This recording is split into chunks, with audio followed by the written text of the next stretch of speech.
I didn't realize with Very Sexy that that's an all-time high. That isn't an intermediate 52-week high. That's an all-time high. I mean, Well, you it's a new And stock. It's a new stock. You got to remember right. it like that got was a spun out 21 in IPO. I get it. 21. So But it's that's like 5 years. yeah, Yeah, it's five but years though. I you mean, know it's not. look, my thinking on that is that if Jeff remembers, I said Liberation Monday I was buying that thing at like $16. Now I only held it to 25 because I'm a loser. But the no, I'm very good at buying bottoms. Not it's the holding, it's the holding. It's like in Seinfeld where you got to Seinfeld. hold the Seinfeld. reservation. You know what I mean? Seinfeld. I like it. Yeah. Um, Yeah. Yeah. but I And yeah. Wait, Jeff, I mean, let's just talk about that because what I was attracted to about that turnaround story was, hey, we're going to go away from the woke stuff. They even changed their ticker, right? And I think that when you talk to women, they said, hey, look, the quality's not that good. They just like literally dropped the ball. It was, great company, questionable founder, but like, they lost their way. And so, I mean, is that really all this is? It's like, hey, we're blocking and tackling, doing the stuff that you've said a lot of retailers can do, that like Target as well, right? Is this kind of just another Target story where they lost their way and they're just getting back to doing business? And better than they were before. I used to love shorting Victoria's Secrets because it was so creepy, and at the same time doing stuff like, we're going to save money by making your underwear less comfortable. They went with like kind of a worse fabric. It's like, geez, on intimate apparel, like just the word intimate itself should mean that maybe don't chafe customers like where they live. Mm. So that was, I mean, it was a glorious short for a ton of reasons, but they finally have sort of exercised their demons. They've gotten rid of there was that Wexner overhang was deep and big, and they had to become a new company. They needed to split off. They needed to really just clarify and consolidate who they were.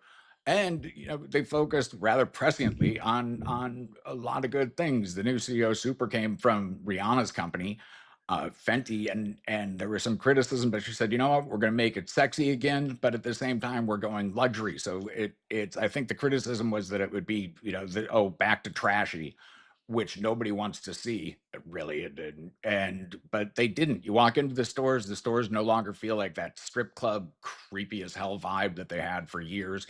They're clean, well lit, luxury in the best kind of way, which is a category that's done pretty well. And luxury doesn't mean Ferrari.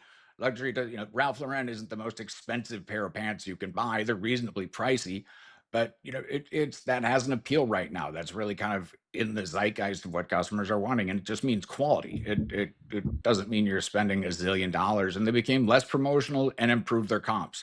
If you can improve your comps by running fewer sales, that's terrific. There's really no, you had to have someone come in there with the wontons and just kind of fortitude to say, you know what, we're not going to run sales where you buy five and get five free, and just these endless kind of discount platters.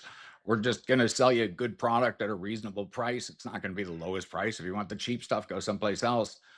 But there's a place for that. There's especially in intimate apparel where people want to feel comfortable and good about what they're buying. And we saw from AEO, what I really liked about Victoria's Secrets was it was one of those beats that you could see coming. They got slammed last Friday after American Eagle and Gap reported on, people just don't study these specialty stores all that carefully, and they kind of figured, well, the mall's dead. But if you actually listen to the American Eagle call, they said that intimates are on fire. The airy portion of American Eagle was doing terrific.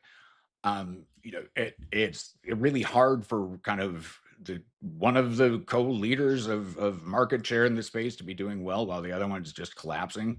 It happens, of course, but not in this case. Victoria's Secret was demonstrably a better store than it was before, and it deserved a higher multiple. Now, is it expensive?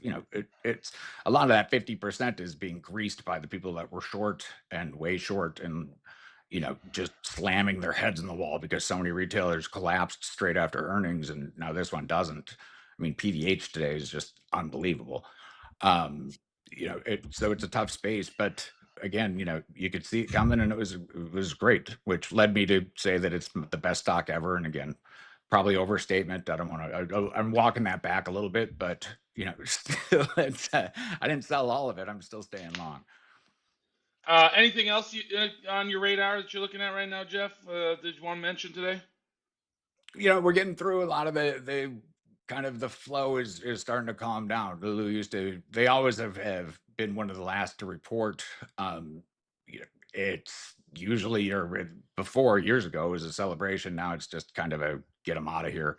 But we're going to be back into sort of a seasonally tough time for some of these consumer names. So I'm lightening the book a little bit and just waiting for that inevitable sort of back to school fretting that you get. And it looks like, oil prices aren't going anywhere anytime soon. So it's time to kind of pull in the horns a little bit. And if tradition rules, when tradition tends to, you get into these choppy days of summer where people start thinking about them less, and then you crank up for back to school and Christmas. And so, we'll kind of reopen the door in July and start getting revved up again. Hi, I'm David Maris. If you like what you just heard, we've tracked every single pick we make on the show, every ticker, every thesis, every entry price, over 1,100 picks and counting. We put it together in a free report with our top 10 performers, the reasoning behind each one, and a preview of our full dashboard. If you want access, the link is in the description.